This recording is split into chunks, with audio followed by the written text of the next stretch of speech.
چینل ما همراه با 10 تا یوتیوب چینل دیگه دیمونتایز شده. ویدیویی که پاکتیم از او آید نمیتونیم کنیم. سلام دوستان نهایت عزیز و مهربان، باز هم با یک برنامه دیگر در خدمت شما قرار دارم. امیدوار هستم تا آخر بیننده برنامه خودتان باشین.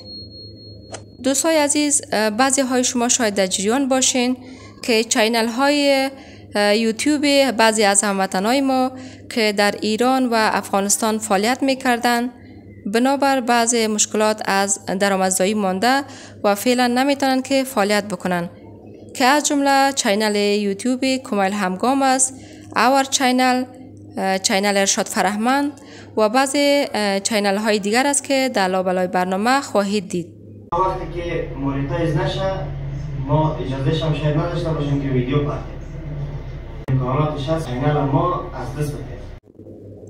دلیل بسته شدن این چینل ها ای بوده که حدود 11 چینل در یک مجموعه یا یک سیستم به نام گوگل ادسنس که مربوط به چینل یوتیوب میشه دمی وصل بودن یا و از همین طریق مانع درآمد یوتیوب خود اخذ میکردن. چینل ارشاد فرهمند مسدود درآمدی شده، یعنی که متاسفانه امکان از این میره که چینل مسدود شده. مشکل سیستم یا ادسنس است که در این سیستم هر چقدر چینل که وصل باشه و اگر یکی از همین چینل ها اصول و قوانین یوتیوب در نظر نگیره و زیر پا کنه و حتی کوچکترین اشتباه هم اگر بکنه، بنابر همین تخلف یوتیوب نه تنها درآمدزاییشون ازشان میگیره بلکه حتی باعث بسته شدن تمام همین چینل ها میشه. چینل ارشاد فرهمند در یک مجموعه وصل بود که اگر یک چینل قانون یوتیوب را زیر پای بکنه تمامی این 100 چینل را مسدود می‌سازند.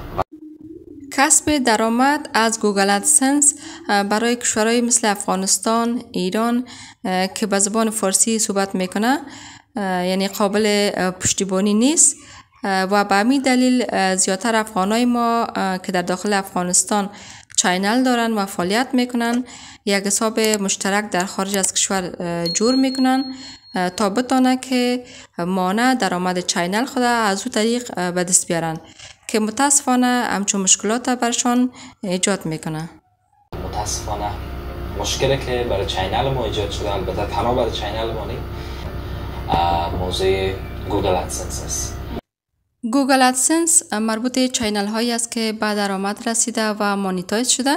زمانی که دارنده چینل میخواد یک ویدیویی را در یوتیوب اپلود بکنه، اعلانات یا تبلیغات میآید که از طریق از او هم یک مقدار پول به حساب چینل اضافه میشه و خوبی های دیگر گوگل ادسنس یا و مانیتایز شدنی است که هر ویدیویی را که دارنده چینل اپلود بکنه، کسایی که چینل را سابسکرایب کرده باشه یا نکرده باشه، این پیشنهاد ویدیو برشان میره و میتونه که ویدیو را ببینن.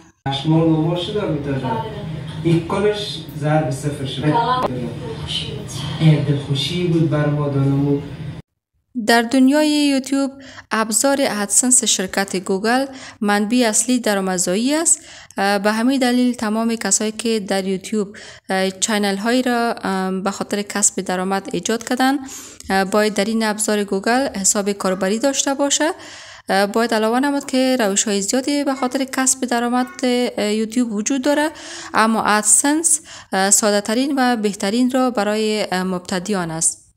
متاسفانه اونمو ادسنس ما به یک مشکل برخورده، چینل ما دیمونتایز شده، یعنی از درآمد مانده.